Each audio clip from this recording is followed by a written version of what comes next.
What do you say to that? So Ben is a warmonger. Ben has been wrong on basically every single issue you can name. He was with you with the vaccine and every other war. Ben is always calling for other people's young men to go and die in some war. He seems to love it. I don't know if he has short man syndrome, but he's always behind his desk calling about how important it is that big, strong men like me go and die. And the reason he tweeted that and said that is because when Hamas and Israel, at the very early in the conflict, I think it was 3 days in, were discussing possible peace talks, he tweeted, no, absolutely not, fuck them, kill them all. And I said, Ben, as a man who's done his own fighting, because I've had a life of pain and violence, listen to me. Peace is always worth a conversation. What I said is that we should always be prepared to at least discuss peace. He, because he's a warmonger, said, no, peace is not worth a conversation. You're this, you're that, da-da. Because he's always sitting behind his desk. He must have a booster chair, and he's always running his mouth trying to invoke violence and call for war. And I find it kind of hypocritical because a man who's so small he would die if he was slapped on the street, sitting behind a desk and screaming for other people to be annihilated, I think is kind of, it's worse than hypocritical. I believe it's insane. I believe if he was sitting here listening to this, he would say that what he's screaming for is for Jewish people in Israel to defend themselves. And he's a Jewish man. All Ben does is call for war. And I agree.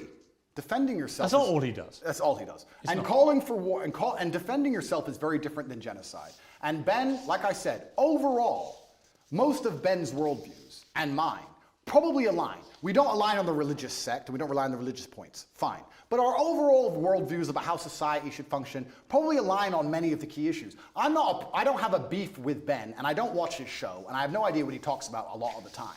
But what I do know is every time I turn it on, he's calling for someone else's son to go and die in a ditch somewhere for his interests. And I don't like people who are not advocates for peace. Blessed are the peacemakers, said Candace, who is far more intelligent than Ben will ever be. And she is completely right.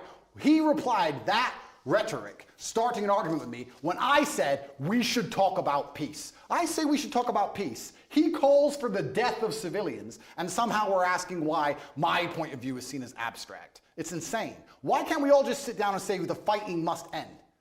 Why can't we do that? Why can't we sit and say, nobody should be dying, let's stop using the most advanced military weaponry on the planet to blow the limbs off children? Why can't we say that without being deemed some kind of terrorist sympathizer or anti-Semite? It's insanity. Trump came along and didn't start a single war. He's the only one who didn't. And they're going to come along him and make him a bad guy. When a new president comes in, it's just endless war and death and killing. Have you seen a dead body, Piers? Have you seen people lose a fucking limb? It's disgusting. I know what's happening over there. Have you seen that? I don't need to tell you about the parts of my history that I'm not prepared to share, Piers. You've seen people... I said it to Ben. I said people who have done their own fighting and seen their own violence and have seen people bleed out in the street from a stab wound are not going to be so smart and so quick to sit behind a desk and call for the death of innocent people. It's disgusting what's happening. I don't want anyone to die on either side. And when I come along as a peacemaker and say, this is insane, because he's a warmonger, because he has chosen blinkers and sees one side of the argument and refuses to accept the humanity of Palestinians, he says I'm a bad person for calling for peace. Well, you know why? Because he'll probably listen to this interview and say, this guy can't even describe Hamas as terrorists.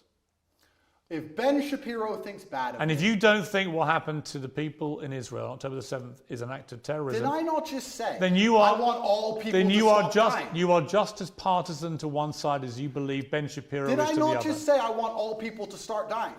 Piers, don't interrupt this. It's 2 sentences. I want all people to stop dying. However, I understand what is going to happen when you create a pressure cooker. That is my answer, and it's extremely professional. I don't want anyone to die, and because I don't want anyone to die, because I'm a peacemaker, because I'm a humanist, I understand you cannot lock people in an open-air prison for an undetermined period of time without provoking terrorism. So out of interest,